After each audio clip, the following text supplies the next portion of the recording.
द्वापर युग में द्वारकापुरी में रहते हुए जहाँ श्री कृष्ण अपनी लीलाओं से समाज को सन्मार्ग दिखा रहे थे, वहीं श्री कृष्ण की बुआ कुंती के पुत्रों को उनके राज्याधिकारों से वंचित कर दिया गया था, जिसके कारण एक महाविनाशक युद्ध लड़ा गया, जिसे महाभारत के नाम से जाना जाता है।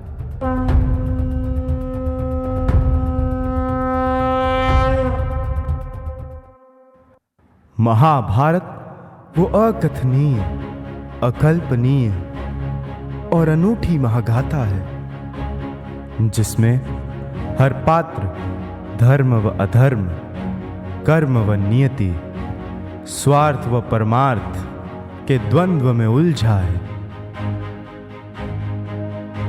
ये गाथा है पिता के सुख पे आजीवन ब्रह्मचर्य व्रतधारी भीष्म की। ये कहानी है उस कृष्ण सारथी की जो महाभारत विजय की पटकथा लिखने वाले महारथी थे। ये कहानी है उस राजपुत्र कर्ण की जिसे अपनों ने त्याग दिया, किंतु दुर्योधन ने हृदय से लगाया। ये कहानी है उस छल की जिसमें 7 महारथियों ने मिलकर बालक अभिमन्यु का वध कर दिया।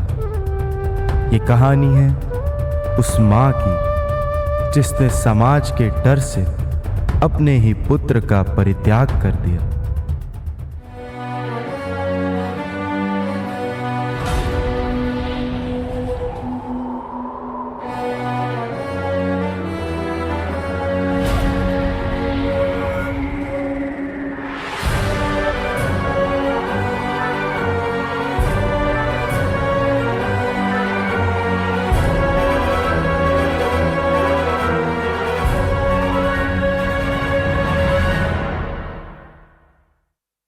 भगवान श्री कृष्ण पांडवों की तरफ से संधि प्रस्ताव लेकर जाते हैं, परंतु दुर्योधन ने पांडवों के संधि प्रस्ताव को ठुकरा दिया। अब युद्ध को रोकना असंभव हो गया था। इधर कुंती चिंतित अवस्था में बगीचे में वृक्ष के नीचे बैठी सोच रही हैं। हे प्रभु, एक माँ को ये कैसा दिन देखना पड़ रहा है। एक तरफ मेरे हृदय का टुकड़ा कर्ण, जिसने अपने ही भाइयों को मारने की प्रतिज्ञा ले ली है। मैं इस अनर्थ को कैसे रोकूं? पुत्र तो सभी मेरे ही हैं। मैं कर्ण से अपने भाइयों के विरोध में युद्ध न करने का निवेदन करूंगी। मैं उसे अवश्य मनाऊंगी।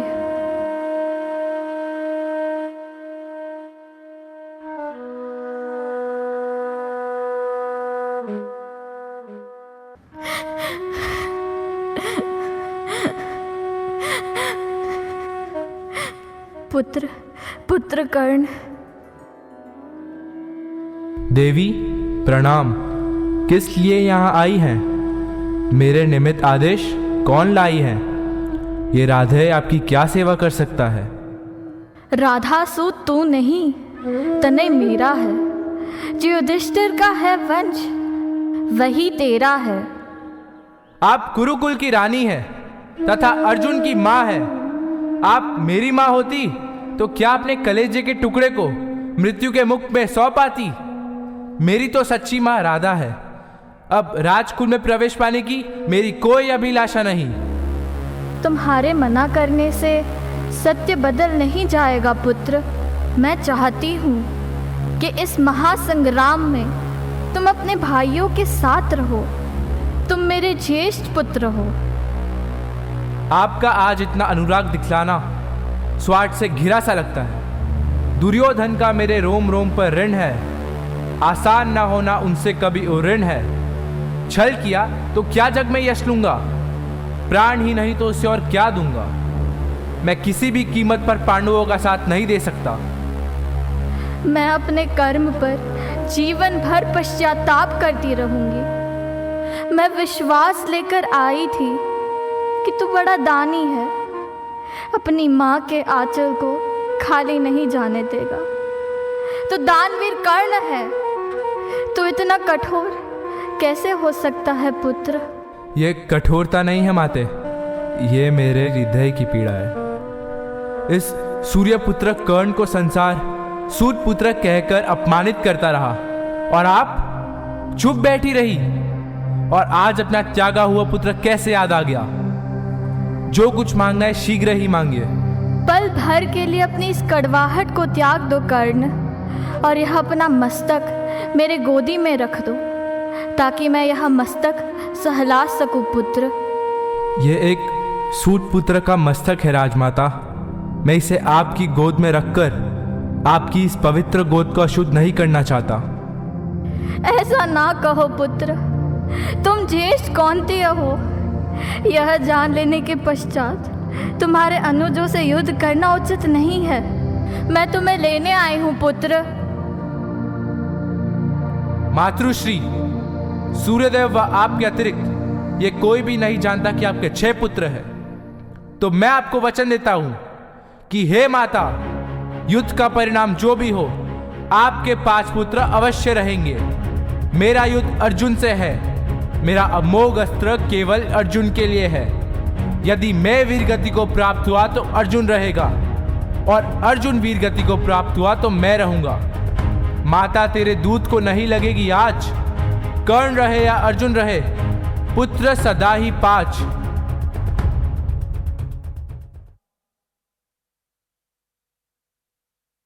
कुंती का प्रयास भी असफल रहा और इधर महाभारत का महायुद्ध आरंभ हो गया। रक्त रंजित दिन और पीड़ा युक्त रात्रियां धीरे धीरे बीतने लगी, मगर युद्ध तीव्र से तीव्रतम होते जा रहा था। आज युद्ध का 13वां दिन है। इस दिन एक 16 वर्ष का राजकुमार अर्जुन पुत्र अभिमन्यु द्रोण के चक्रव्यूह का भेदन करने निकल पड़ता है।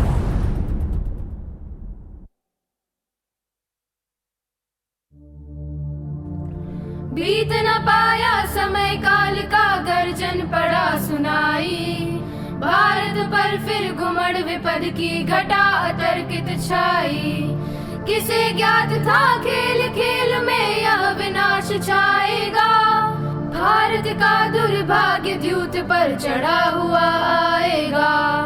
भारत का दुर्भाग्य द्यूत पर चढ़ा हुआ आएगा। आओ भीम, मुझे तुम्हारी ही प्रतीक्षा थी। भ्राताश्री, आज आप बहुत चिंतित दिख रहे हैं। सूचना मिली है कि आचार्य द्रोण ने अजय चक्रव्यूह की रचना की है। भ्राता युधिष्ठिर, जब तक अर्जुन के हाथ में है गांडी और मेरे हाथों में है गदा, तब तक आप चिंता न करें। ठीक है अनुज भीम, पर आज अर्जुन सेना के मुख्य भाग से दूर रण में शत्रु से सामना करेंगे। चक्रव्यूह भेदने का रहस्य अर्जुन के अतिरिक्त अन्य किसी को ज्ञात नहीं। चक्रव्यूह कैसे टूटेगा?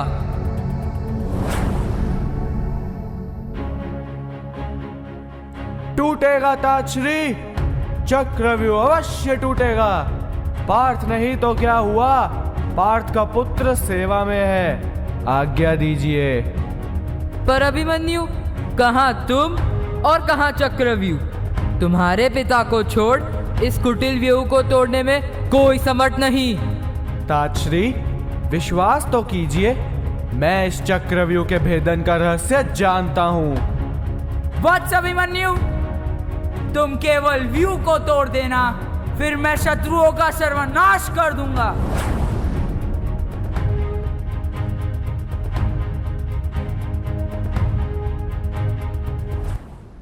इस सर्वनाशी युद्ध का वह दृश्य कैसा घोर था।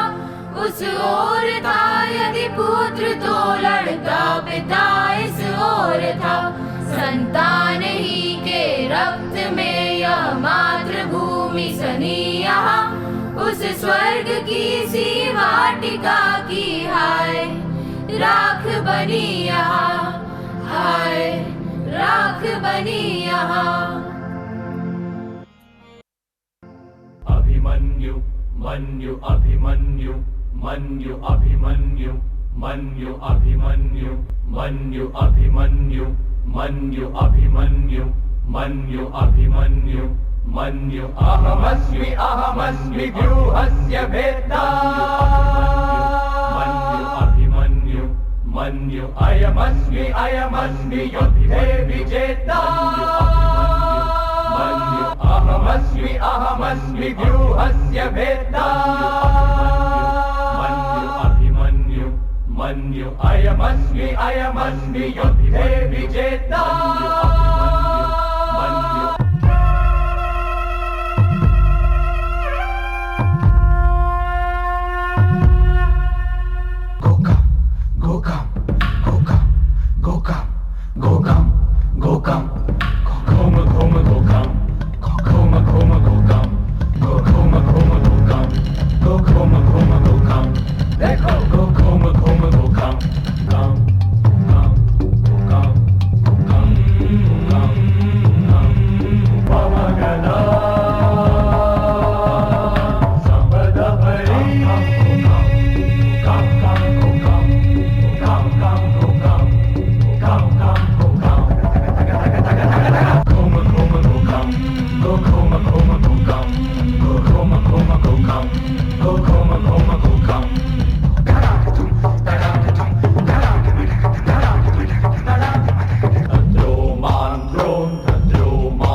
यह मेरा दुर्भाग्य है कि मैं आप जैसे कायरों के हाथों से वीर गति को प्राप्त कर रहा हूँ।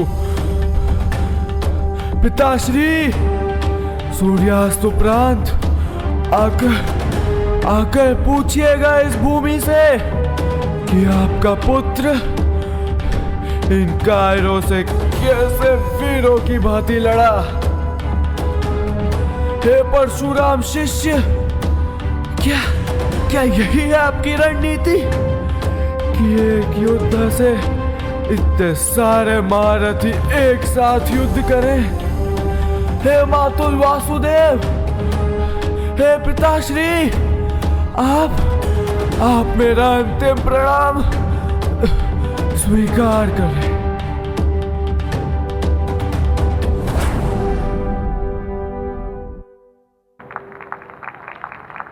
महाभारत युद्ध के 17वें दिन कर्ण ने शत्रु सेना में भगदड़ मचा दी। कर्ण जिधर से निकलता उधर मृत्यु का सन्नाटा पसर जाता।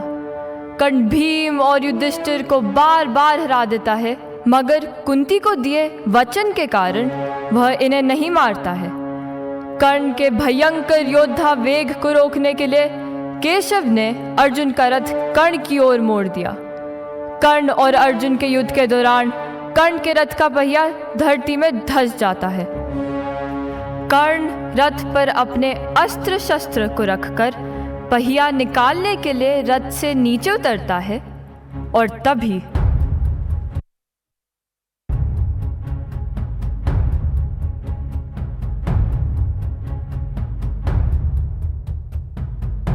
अर्जुन, तुम अब अपने समस्त विक्रम बल का आह्वान करो। अर्जित असंख्य विद्याओं का हो सजग हृदय में ध्यान करो। अर्जुन, कर्ण पर बाण का संधान करो। हे केशव, हे अर्जुन, तुम लोग कैसे योद्धा हो जो एक निहत्थे व्यक्ति पर वार कर रहे हो? क्या यही धर्मयुद्ध है? धर्मयुद्ध? क्या तुम्हारे मुख से ये सब शोभा देता है? अभिमन्यु वध के समय तुम्हें धर्म युद्ध की याद नहीं आई थी राधे? अर्जुन, प्रतीक्षा नहीं, प्रहार करो। कर्ण का इसी क्षण संहार करो। कर्ण, अब लो मेरा उपहार, यही यमलोक तुम्हें पहुंचाएगा। जीवन का सारा स्वाद तुम्हें बस इसी बार मिल जाएगा।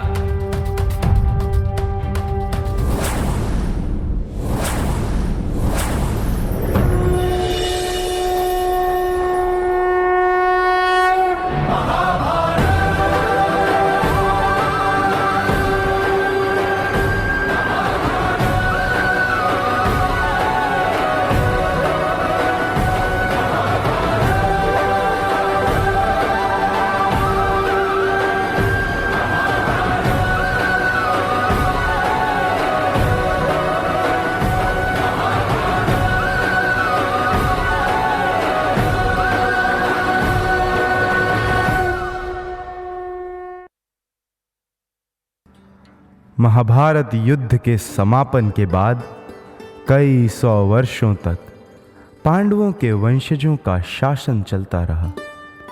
पुनः कलयुग आरंभ के बाद धीरे धीरे यह भूमि 16 महाजनपदों में विभक्त हो गई। 16 महाजनपदों के आपसी वर्चस्व की दौड़ में हिंसा की भावनाएं पनपने लगी।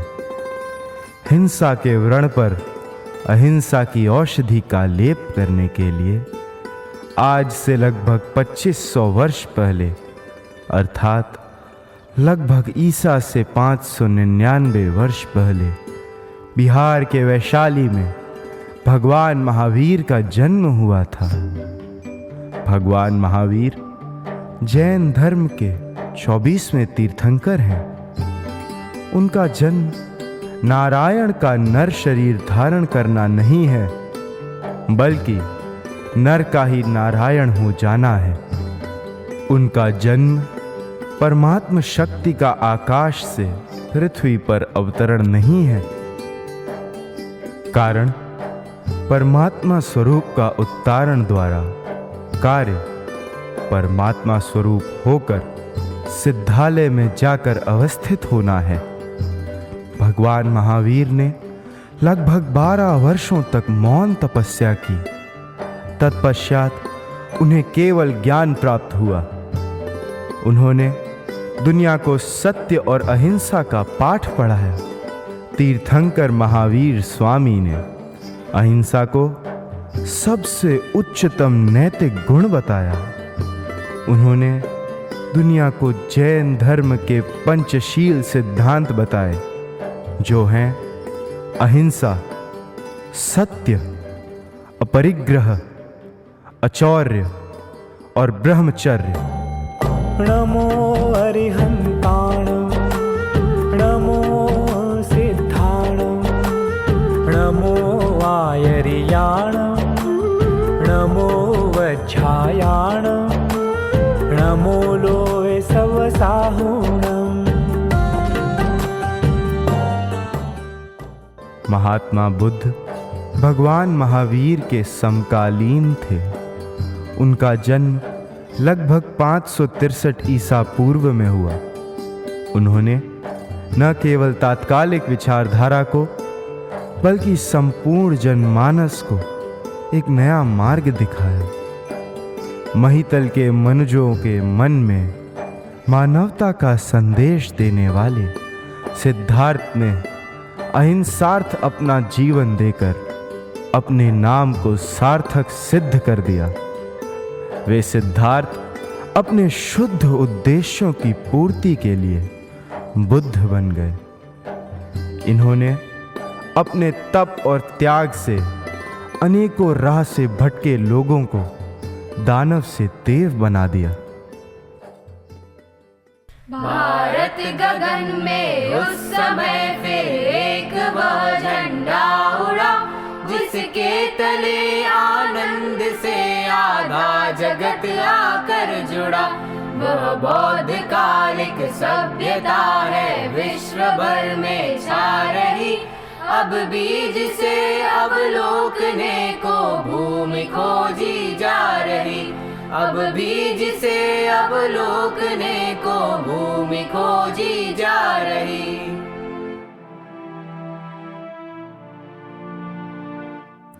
मगध देश के जंगलों में एक खूंखार डाकू का राज हुआ करता था। वह डाकू जितने भी लोगों की हत्या करता था उनकी एक एक अंगुली काटकर माला की तरह गले में पहन लेता।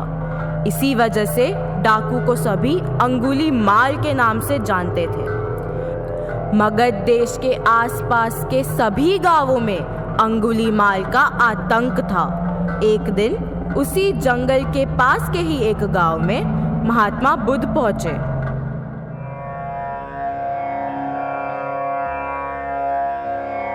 बुद्धं शरणं गच्छामि धम्मं शरणं गच्छामि संघं शरणं गच्छामि।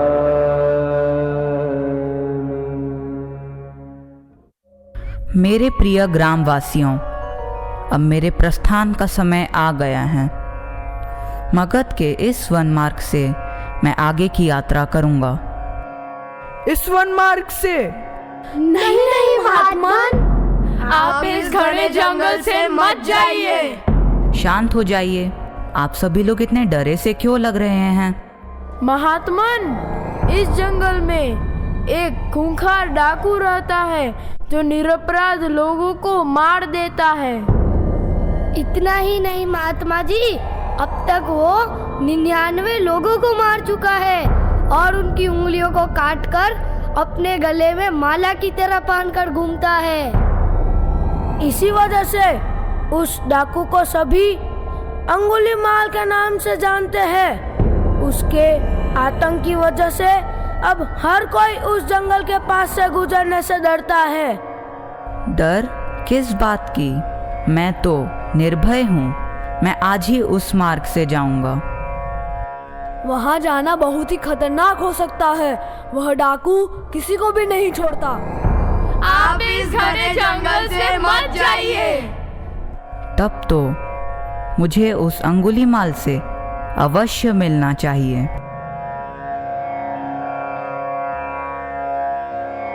बुद्धं शरणं गच्छामि धम्मं शरणं गच्छामि संघं शरणं गच्छामि।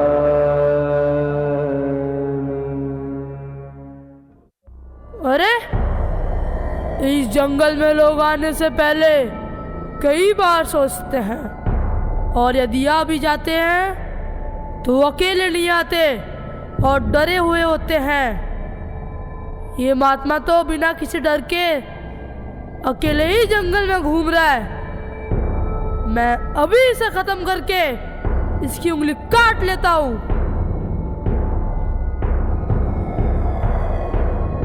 अरे, आगे की ओर बढ़ता हुआ कहाँ जा रहा है? ठहर भी जा। मैंने कहा रुक जाओ।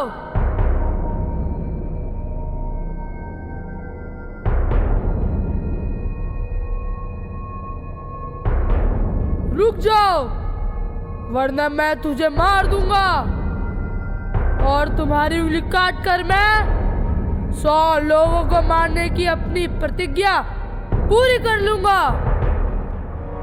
मैं तो ठहर गया, पर तू कब ठहरेगा? हे सन्यासी, क्या मुझे देखकर तुझे डर नहीं लगता? मुझे देखकर लोग अधमरे हो जाते हैं और तू है कि मुझसे नजरें मिला रहा है? तुझसे क्या डरना? डरा तो उससे जाता है जो सचमुच ताकतवर होता है।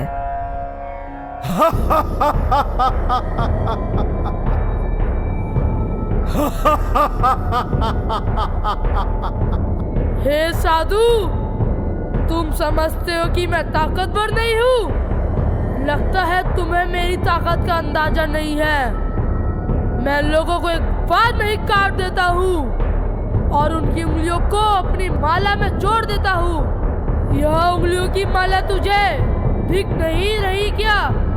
यदि तुम सचमुच अपने आप को बहुत ताकतवर समझते हो तो उस पेड़ से कुछ पत्तियां और टहनियां तोड़कर ले आओ।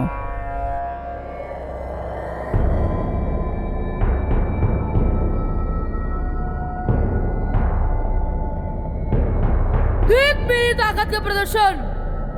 अगर तू कहे तो एक ही झटके में यहाँ पेड़ पे गिरा दूं। नहीं, अब तुम इन पत्तियों और टहनियों को वापस इस पेड़ से जोड़ दो। भला कहीं टूटे हुए पत्ते भी जुड़ सकते हैं? अब जब तुम वापस पत्तियों को पेड़ से नहीं जोड़ सकते तो तुम ताकतवर कैसे हुए? क्या भला एक बार टूट जाने पर यह पत्ते वापस पेड़ से जुड़ सकते हैं? किधर से शिक्षा लेके आए हो सन्यासी? अगर हम किसी वस्तु को जोड़ नहीं सकते तो उसे तोड़ने का हमारे पास क्या अधिकार है? अर्थात अगर तुम किसी व्यक्ति को वापस जीवित नहीं कर सकते तो तुमको उसे मारने का अधिकार कैसे प्राप्त हुआ? यह ताकत नहीं बल्कि तुम्हारा अहम है जो तुमसे यह सब पाप करवा रहा है।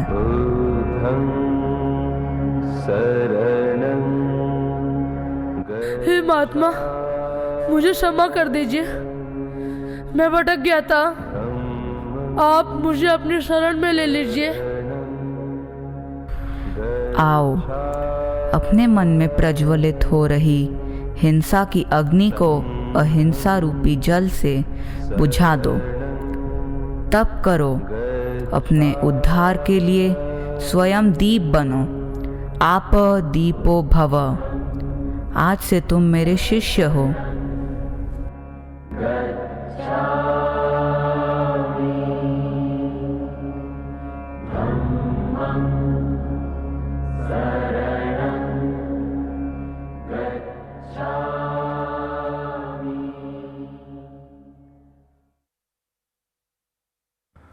बुद्ध के बौद्ध ज्ञान के बाद भी क्षुद्र व्यक्तिगत स्वार्थों के कारण ये भारत कमजोर होने लगा था।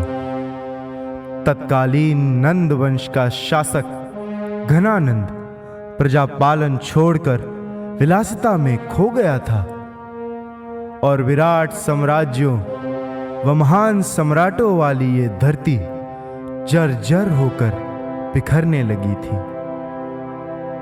ऐसी ही परिस्थितियों में आज से लगभग 2300 वर्ष पूर्व अर्थात लगभग 345 ईसा पूर्व में एक ऐसे महान व्यक्ति का जन्म हुआ जिनका नाम चंद्रगुप्त मौर्य था।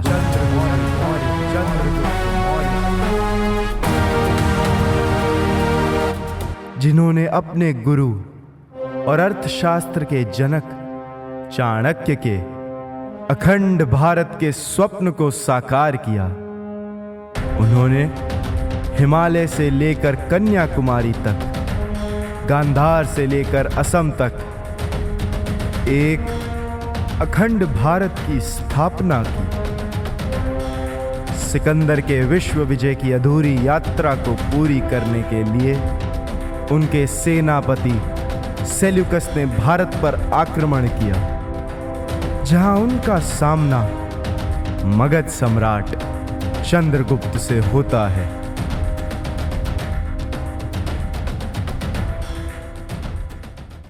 यह चरित्र उनका जिनका जग कभी शिष्य और दास बना था। यह चरित्र उनका जिनसे भारत भू का इतिहास बना था।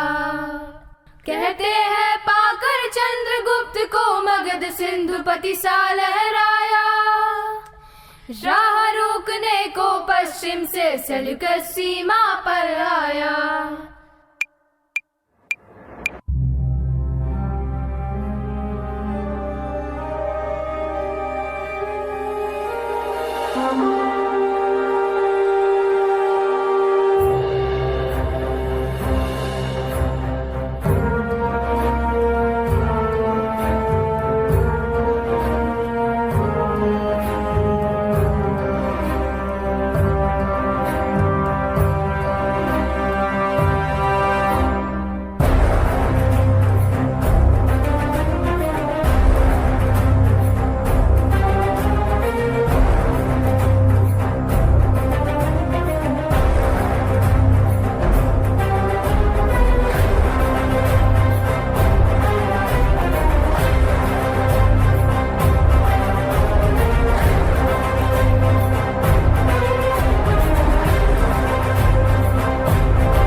जगती पर छाया करती थी कभी हमारी भुजा विशाल, बार बार झुकते थे पद पर ग्रीक यवन के उन्नत भार। उस अतीत गौरव की गाथा छिपी उन्हीं उपकूलों में, कीर्ति सुरभि व गमक रही अब भी तेरे वन फूलों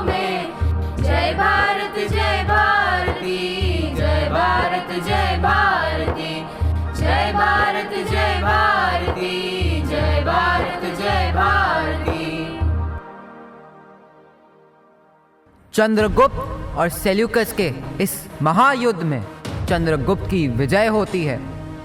यूनान अर्थात ग्रीस से आकर यहाँ भारत पर अधिकार जमाने की योजना बनाने वालों को मुंह की खानी पड़ती है।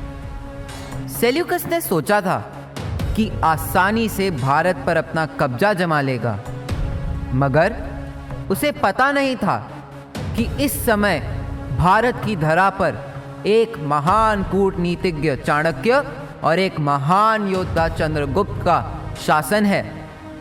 आज सेल्यूकस चंद्रगुप्त से पराजित होकर मगध के दरबार में प्रस्तुत किया जा रहा है। तो आगे देखते हैं कि आज मगध की राजसभा में चंद्रगुप्त के बंदी सेल्यूकस के मध्य क्या वार्ता चल रही है। महाराज चंद्रगुप्त की जय! महाराज चंद्रगुप्त की जय! महाराज चंद्रगुप्त की जय! यूनान के बंदी राजा सेल्यूकस को सभा में प्रस्तुत किया जाए।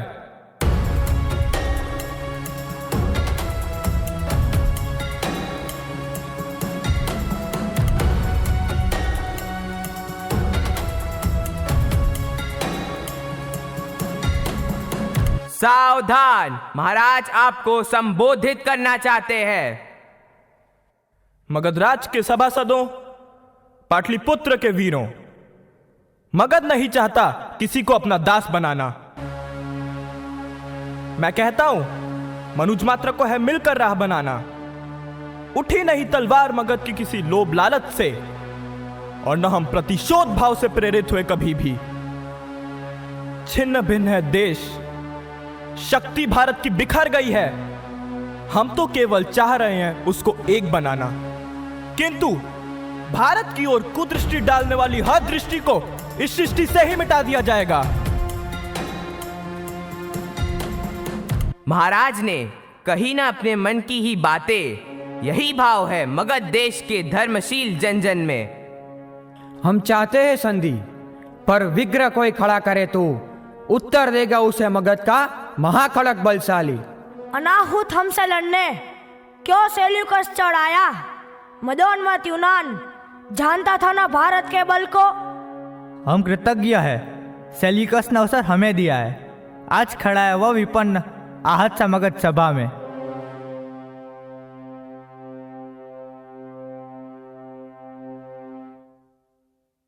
महाराज की जय हो। सेल्यूकस के राजदूत मेगास्थनीज और सेल्यूकस की पुत्री हेलेना सभा में उपस्थित होना चाहते हैं। उन्हें सभा में ससम्मान प्रस्तुत किया जाए।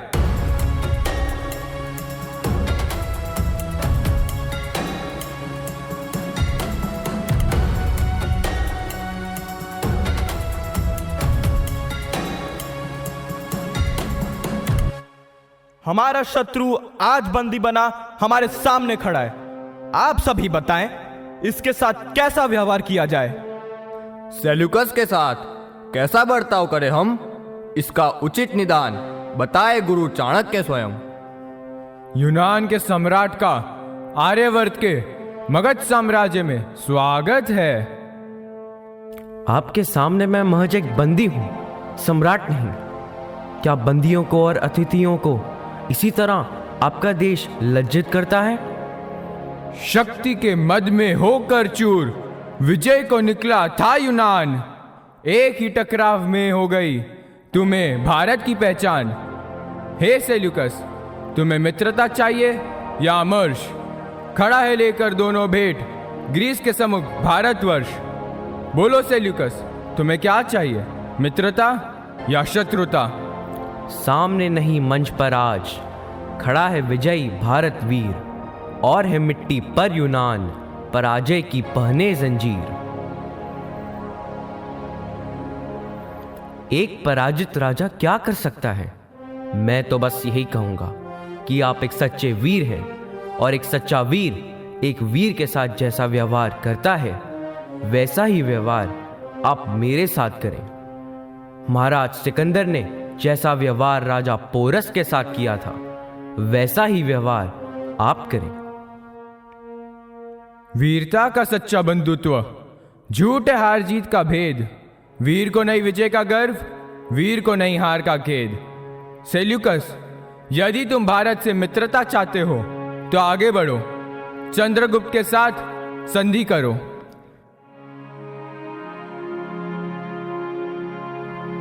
जय हो मगध नरेश, न था मुझको इसका अनुमान, आज पराजित है सचमुच ही भारत में यूनान। जय हो, दिन दिन बढ़े मगध का बल वैभव उत्कर्ष, हुआ आज से सेल्यूकस का भी गुरु भारतवर्ष। संधि नहीं संबंध जोड़कर मुझको करे सनाथ, अर्पित है पुत्री मेरी पकड़े इसका हाथ। ग्रीस देश की इस मणि को उरपुर में रखे सहेज, सीमा पार के 4 प्रांत देता हूं इसे दहेज। महाराज, आज से आप मेरे संबंधी हुए, अब ग्रीस और भारत युद्ध का मैदान छोड़कर ज्ञान का आदान प्रदान करेंगे। गुरुवर, राजदूत मेगस्थनीज अपनी इच्छा प्रकट करना चाहते हैं। हे गुरुवर, यदि आपकी आज्ञा हो तो मैं आपके पास भारत में ही रहना चाहता हूँ। मैं भारत के वैभवशाली इतिहास और अध्यात्म का अध्ययन करना चाहता हूँ। अब मुझे प्रस्थान करने की आज्ञा दें, मैं अपने देश ग्रीस में वापस जाना चाहता हूँ। तुम्हारा मार्ग प्रशस्त हो।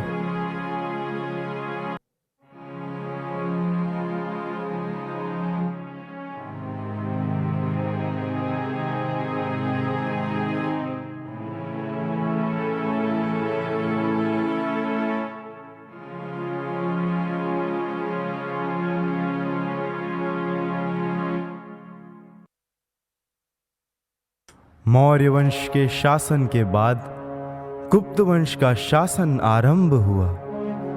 तत्पश्चात चौहान वंश का शासन आया। चौहान वंश में अनेक महान योद्धाओं का जन्म हुआ। उन्हीं योद्धाओं में से एक थे पृथ्वीराज चौहान, जिन्होंने अपने साहस से और वीरता से अपने नाम को अमर कर दिया। पृथ्वीराज चौहान लगभग 1178 ईस्वी में दिल्ली का शासन करने वाले एक परम यशस्वी राजा थे।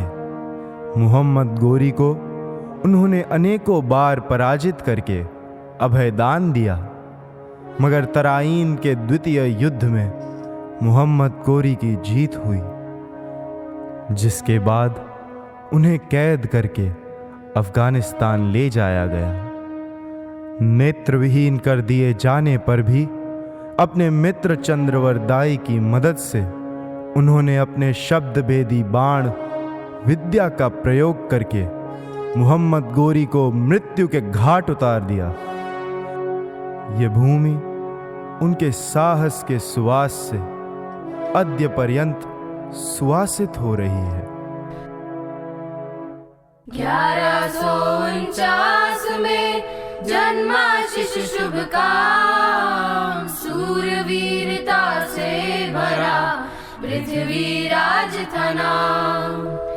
अमर पात्र इतिहास के राय पिथौरा शान, गर्व करे भू भारती जय जय जय चौहान।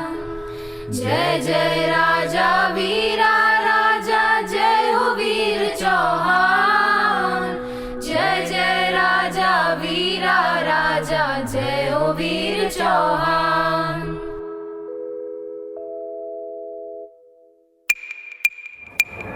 देवा दे आशीर्वाद, चोला वंश जय जयकार जय जयकार। चढ़ी रहे विजय की धार, आरती उतारो बोलो जय जयकार सखी। योद्धा युद्ध पर चले हैं तीरों पर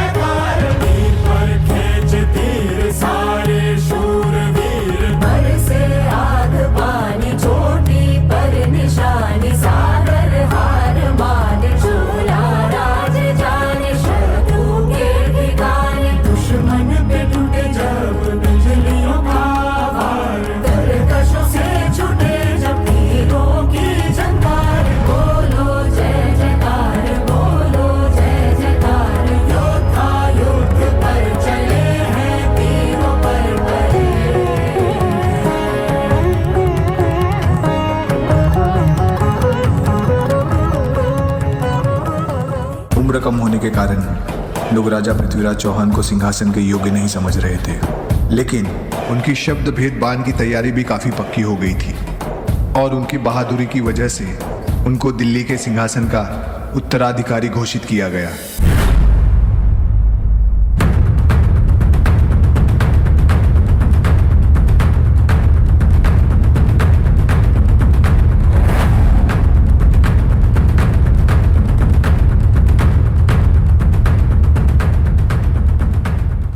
साल की उम्र में कन्नौज के शासक जयचंद की बेटी संयोगिता को बेहद चाहने लगे और स्वयंवर से उठाकर गंधर्व विवाह का फैसला किया।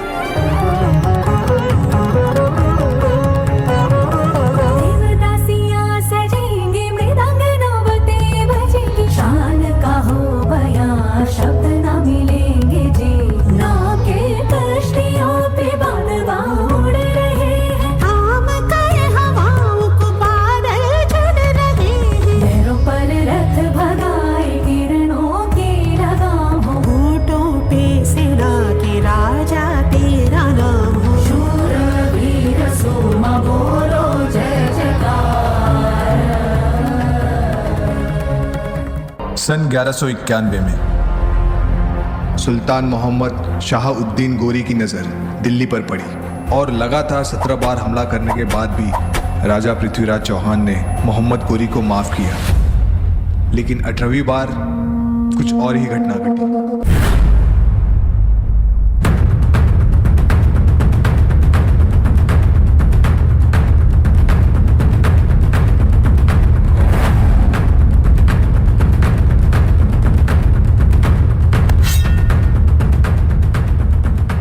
मोहम्मद गोरी ने महाराज पृथ्वीराज चौहान की दोनों आंखें निकाल ली, लेकिन इस दर्दनाक घटना के बाद भी महाराज पृथ्वीराज चौहान ने हार नहीं मानी और एक योजना तैयार की।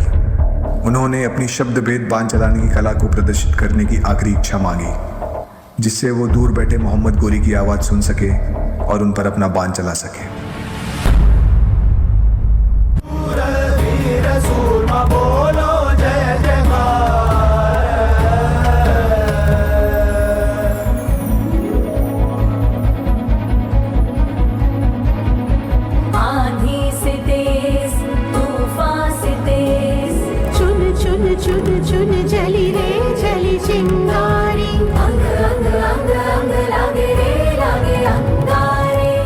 चार बस 24 गज, अंगुलष्ट प्रमाणता ऊपर सुल्तान है, मच चुके चौहान। शाबाश।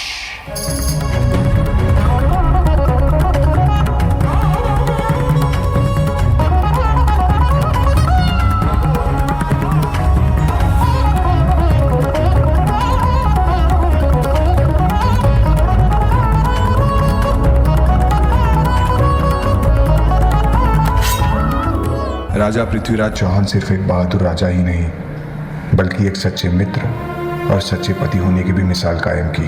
उन्होंने अपनी मौत भी खुद अपने हाथों ही लिखी।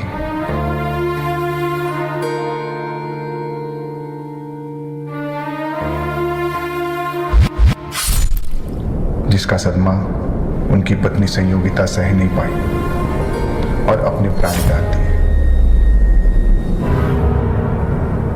और इसी तरह राजा पृथ्वीराज चौहान मर के भी इतिहास के पन्नों में अमर हुए।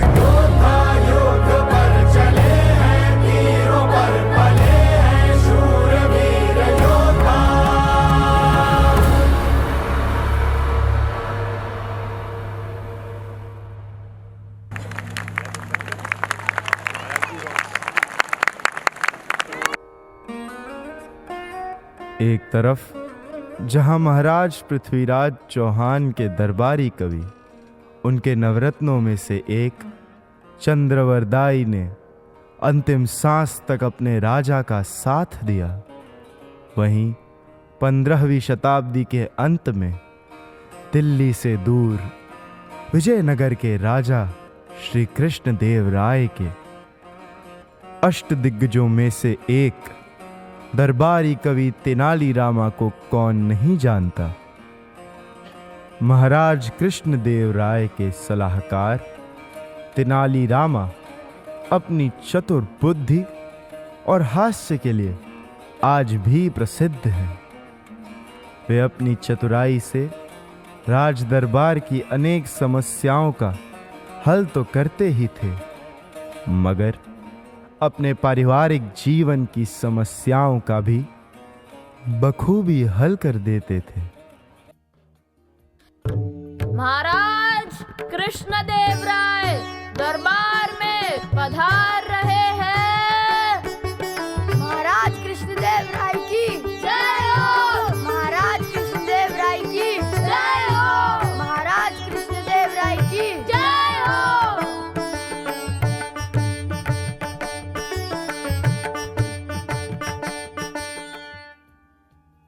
हमारे जन्मदिन पर जो भोज का आयोजन हुआ था वह कैसा था? महाराज, आज से पहले किसी ने इतना स्वादिष्ट भोजन नहीं खाया होगा, है ना?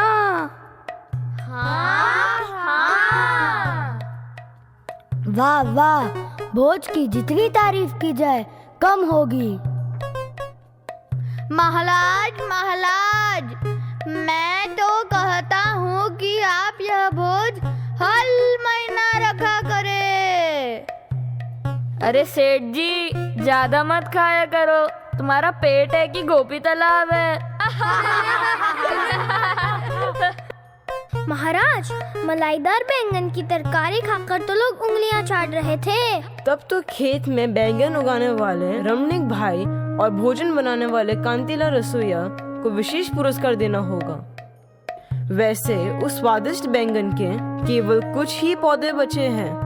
कल उसी बैंगन की सब्जी मैं पुनः बनवाऊंगा। आज की सभा यही स्थगित की जाती है।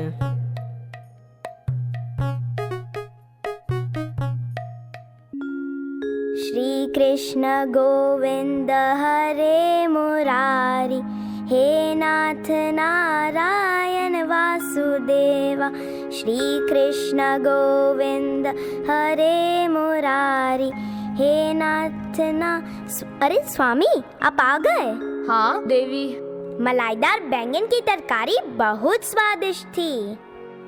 बागबान ने बड़े जतन से बगैर बीज के बैंगन उगाए और राज रसोई ने उसे निसंदेह बहुत अच्छा पकाया। मैं भी मलाईदार बैंगन की तरकारी बनाना चाहती हूँ। अरे भाग्यवान, क्या कह रही हो? बगैर बीज के बैंगन तो केवल राजमहल के बाग में ही लगे हैं। आप मेरे कहने पर ऐसे ही बोलते हैं। अगर यही सब्जी आपके माताजी ने मांगी होती तो अब तक आप ला भी चुके होते। अरे देवी, आपके लिए तो मैं अपने प्राण भी दे सकता हूँ, लेकिन कोई उपाय तो बताओ कि मैं बैंगन लाऊं कैसे? स्वामी, एक उपाय है। आप तो रोज दिन में राजमहल जाते हैं ना, तो आप अगर रात में जाकर बैंगन ले आएंगे तो किसी को कोई संदेह न होगा। अरे क्या कह रही हो भाग्यवान, मैं चोरी करूं? हे भगवान, कैसे कैसे लोग हैं यहाँ। रुको रुको रुको, ठहरो जरा। महाराज तो हमारे अपने ही है ना? हाँ बिल्कुल। तो फिर उनका उद्यान और बैंगन भी तो हमारे हैं ना स्वामी। मैं भी बिना बीजों के बैंगनों से मलाईदार बैंगन की तरकारी पकाना चाहती हूँ। कृपया ला दीजिए ना। हाँ देवी।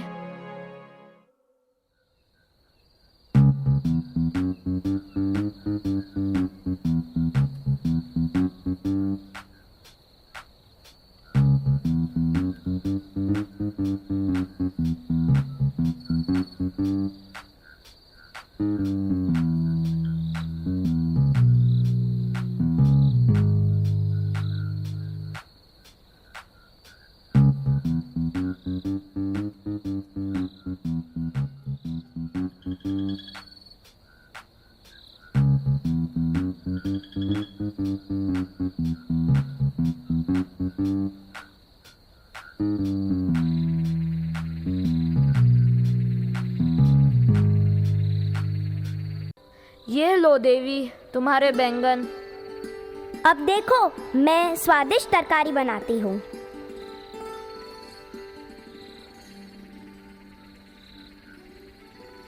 स्वामी, तरकारी बनकर तैयार है। चलिए भास्कर को भी उठाती हूँ, वह बाहर सो रहा है। अरे बावली, क्या कह रही हो? भास्कर को इस तरकारी के विषय में कुछ ना बताना। बैंगनों का भेद खुल गया तो अनर्थ हो जाएगा, और बच्चों को कोई बात बताने से मना करो तो वह उसी बात को सबके सामने सबसे पहले बता देते हैं। तुमने जिद की तो मैं बैंगन ले आया। स्वामी, भास्कर बहुत समझदार है, वह किसी को कुछ नहीं बताएगा। इसकी जिम्मेदारी मैं लेती हूँ। आजकल आप बहुत हट करने लगी है। रुकिए, मैं ही कोई तरकीब सोचता हूँ।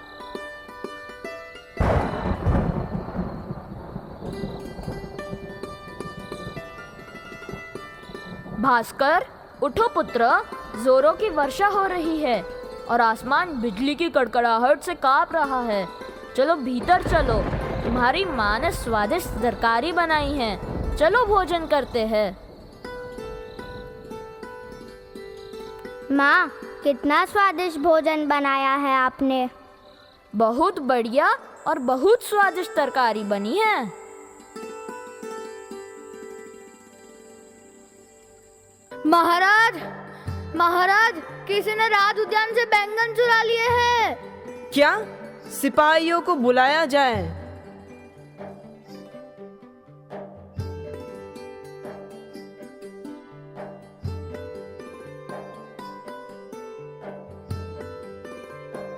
राज उद्यान से बैंगन चोरी हो गए हैं। आपने किसी को उद्यान की तरफ आते या बैंगन ले जाते देखा है क्या? महाराज, कल दिन ढलने के बाद मैंने तेनाली को राज उद्यान में जाते हुए देखा था। अविश्वसनीय। तेनाली, सैनिक क्या कह रहे हैं कि तुमने बैंगन लिए हैं? नहीं महाराज, मुझे कुछ समझ नहीं आ रहा है। अपनी चतुराई के कारण बहुत पुरस्कार पाते थे, अब पता चलेगा। महाराज, बैंगन लिए होंगे तो तरकारी तो अवश्य पकाई होगी। तेनाली की पत्नी को दरबार में बुलाकर कुछ पूछना गुस्ताखी होगी। तेनाली के पुत्र भास्कर को बुलाकर पूछना चाहिए। अगर तेनाली के पुत्र भास्कर से पूछा जाए तो किसी प्रकार की कोई मर्यादा भंग ना होगी। तेनाली के पुत्र भास्कर को राज दरबार में पेश किया जाए।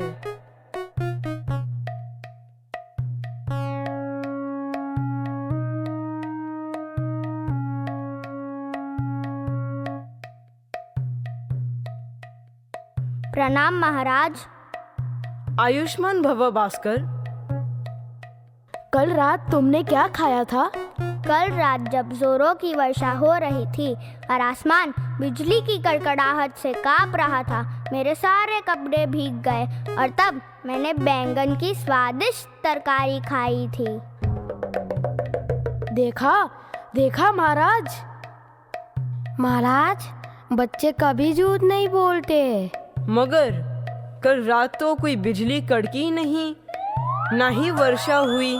महाराज, राजभोज के बाद चारों ओर बैंगन की तरकारी की चर्चा हो रही थी। भास्कर जो कुछ भी सुनता है वह उसी घटना को अपने सपने में देखता है और सपने के दृश्य को सच मान लेता है। हम तो इस मलाईदार बैंगन के कहानी में उलझ गए हैं। तेनाली, तुम ही अपनी चतुराई से चोर का पता लगा सकते हो। महाराज, आप दंड देने के लिए चोर का पता लगाना चाहते हैं क्या? हम शातिर चोर का नाम जानना चाहते हैं।